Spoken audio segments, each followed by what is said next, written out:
Assalamualaikum warahmatullahi wabarakatuh. Halo, apa kabar semuanya sobat dimanapun Anda berada. Kita kembali lagi di channel Jumpa Hamzah. Ada sejumlah video di video ini atau di channel ini yang sudah pernah membahas tentang bangsa Melayu, kemudian bangsa Tionghoa ataupun bangsa India, yang mana bangsa-bangsa tersebut memang tersebar di sejumlah wilayah di kawasan Asia Tenggara ya. Ada di Indonesia, Malaysia, Filipina, Brunei Darussalam dan seterusnya. Memang semua etnis yang disebutkan tadi atau bangsa yang sudah disebutkan tadi memang sebetulnya di seluruh dunia juga ada, tetapi memang secara sejarah ya, secara historis memang bangsa-bangsa ini banyak yang mayoritas di beberapa negara Asia Tenggara, khususnya di kawasan Indonesia dan juga di Malaysia. Tetapi kalau kita melihat bangsa Indonesia, memang secara terminologi dan juga secara etimologi, bangsa itu memang menggambarkan sebuah kelompok ataupun golongan yang memang mendiami sebuah negara. Kalau kita membahas tentang ruang lingkup Indonesia, maka bangsa di Indonesia itu hanya satu, yaitu bangsa Indonesia, bangsa satu, bangsa Indonesia yang tertuang di dalam Sumpah Pemuda, termasuk juga bahasa satu, bahasa Indonesia. Tetapi kalau kita melihat secara genetik atau kita melihat dari regional kawasan di Indonesia, kan di Indonesia itu terbagi menjadi 3 wilayah ya, Indonesia Timur, Indonesia Barat, dan Indonesia Tengah.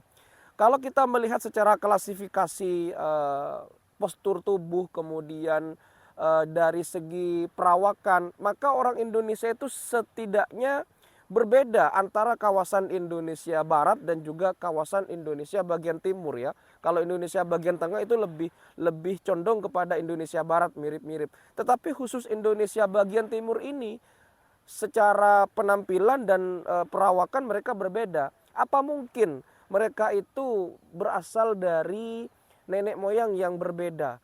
Ya, ini yang akan kita coba kaji dan kita coba bahas pada video kali ini. Ayo kita putar dulu intronya dan kita pergi ke Indonesia bagian timur.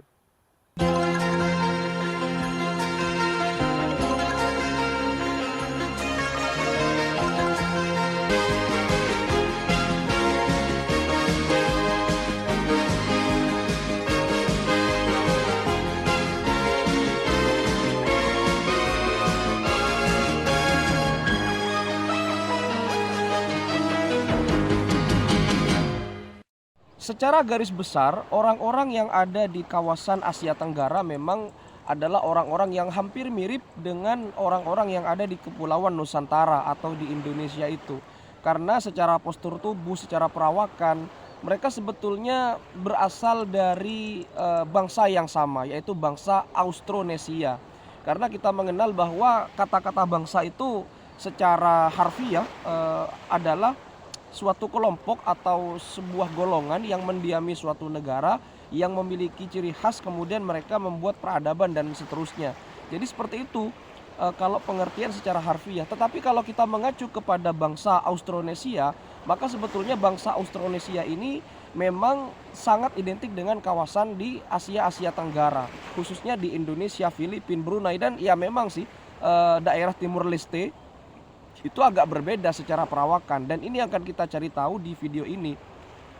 Secara historis memang bangsa Austronesia ini bermigrasi ke Kepulauan Nusantara atau ke daerah-daerah di kawasan Asia Tenggara itu memang memilih jalur utara ya.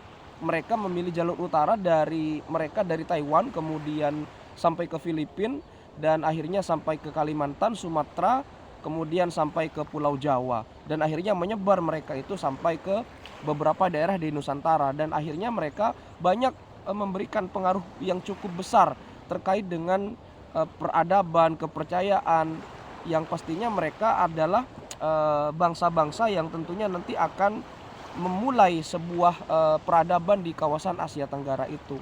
Dan memang sebetulnya orang-orang di kawasan Asia Tenggara itu memang secara fisik dan secara postur tubuh mereka dikatakan mirip ya. Tidak terlalu tinggi, tidak terlalu pendek. Mereka juga cenderung memiliki kesamaan begitu. Ini menandakan bahwa memang sebetulnya kita dulu berasal dari bangsa yang sama, yaitu bangsa Austronesia. Pertanyaannya, siapa bangsa Austronesia itu?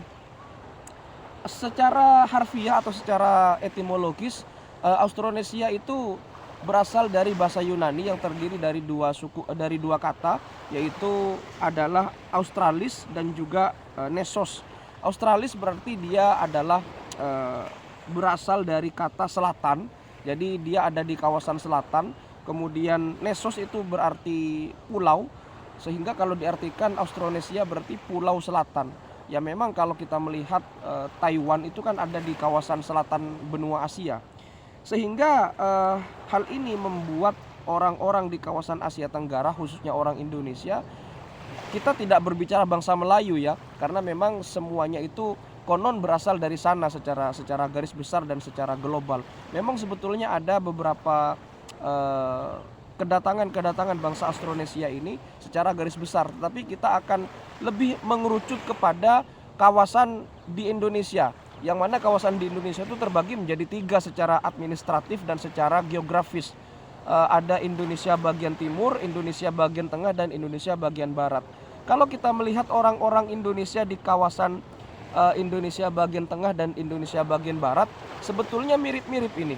Mirip-mirip, ya orangnya hampir mirip lah. Tapi kalau Indonesia bagian timur, ini yang agak berbeda. Mereka itu kulitnya tidak sawo matang seperti orang-orang kebanyakan, yaitu orang Indonesia di kawasan Asia, di kawasan Indonesia bagian barat dan bagian tengah. Tapi mereka hampir ya rata-rata memiliki kulit yang agak gelap, kemudian rambutnya agak kriwil, dan postur tubuhnya itu cenderung mirip-mirip dengan orang Papua Nugini, dengan orang Papua dan orang-orang Gini yang ada di benua Afrika.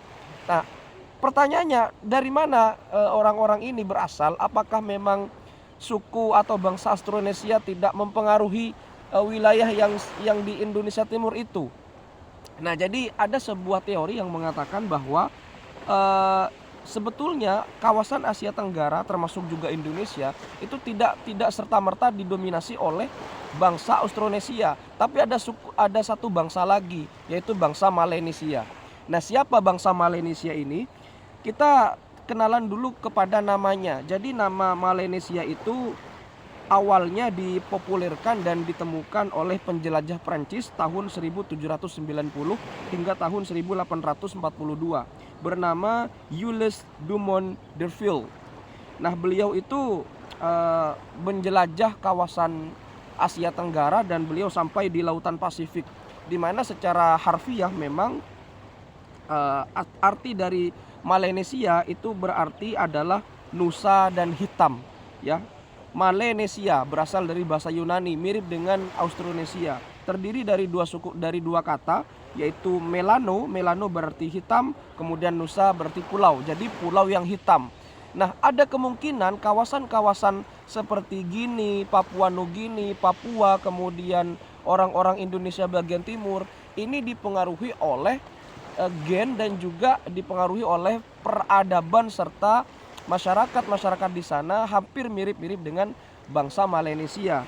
Yang mana bangsa Melanesia ini konon dulu menurut para ahli sejarah Homo sapien atau manusia purba yang sudah mengenal peradaban, manusia purba modern itu bermigrasi secara besar-besaran meninggalkan Afrika sekitar 100 hingga 70 ribu tahun yang lalu.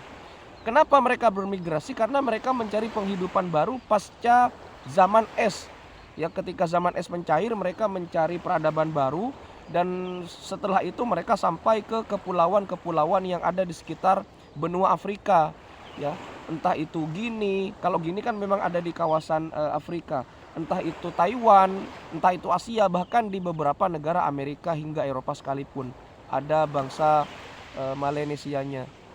Hal ini membuat orang-orang atau ahli sejarah berkata bahwa memang di Indonesia itu kemungkinan tidak serta-merta didominasi oleh bangsa Austronesia, tetapi bangsa Melanesia. Karena kalau kita melihat secara perawakan, orang-orang di kawasan Indonesia Timur memang ya secara perawakan mirip dengan orang yang ada di Papua Nugini dan juga di Papua. Bahkan ya Indonesia bagian timur itu rambutnya cenderung kriwil ya. secara penampilan begitu. Dan memang di akhir zaman es ya, sekitar 60.000 tahun atau sampai 70.000 tahun yang lalu, mereka itu bermigrasi secara besar-besaran ke kepulauan-kepulauan yang ada di Asia Tenggara atau kepulauan Nusantara. Dan ini juga mempengaruhi negara-negara yang ada di situ, termasuk Indonesia, termasuk juga Asia-Asia Tenggara lainnya. Ya memang di Indonesia banyak kita temui orang-orang Melanesia ini, dan akhirnya bangsa-bangsa Melanesia itu bercampur dengan bangsa Austronesia hingga akhirnya mereka kawin, kemudian memberikan keturunan yang banyak, dan akhirnya terjadilah asimilasi dan akulturasi kebudayaan.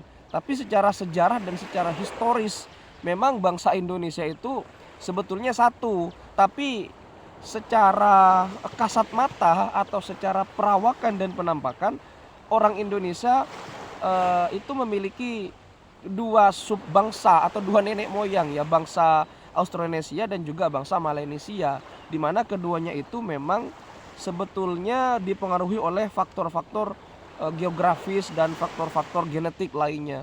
Lebih dulu mana Austronesia dan Melanesia? Kalau Melanesia itu sekitar 100 hingga 70.000 tahun yang lalu pasca zaman es. Tapi kalau Melanesia itu relatif lebih muda, sehingga kemungkinan besar karena memang mungkin orang-orang atau bangsa Melanesia itu banyak yang meninggal atau banyak mungkin yang kembali lagi ke negaranya atau ke kawasannya, sehingga orang-orang di Indonesia lebih cenderung banyak ke Austronesia. Kulitnya sawo matang, tidak terlalu tinggi, tidak terlalu gemuk, tidak terlalu, pokoknya sedang-sedang lah, proporsional orang Austronesia itu. Dan memang kalau kita pergi ke kawasan Indonesia Timur, ya orang-orangnya memang agak-agak mirip dengan orang-orang di benua Afrika sana ya. Setelah kita melihat orang Afrika gitu, ya mereka akan mirip dengan orang-orang yang ada di Indonesia bagian timur itu ya. Karena memang secara historis seperti itulah kronologis kejadiannya Austronesia dan Melanesia. Jadi Anda termasuk keturunan yang mana nih? Apakah Austronesia atau Melanesia? Tapi semuanya itu memang harus kita kita ketahui dan kita lestarikan, karena memang kita itu berasal dari bangsa yang berbeda, tapi kita harus bersatu untuk untuk menjaga dan untuk melestarikan perbedaan tersebut. Terima kasih sudah menyimak, mudah-mudahan bisa memberikan manfaat. Kalau misalkan ada kata-kata yang salah atau ada referensi yang kurang tepat, koreksi di kolom komentar. Sampai jumpa di video berikutnya. Wassalamualaikum warahmatullahi wabarakatuh.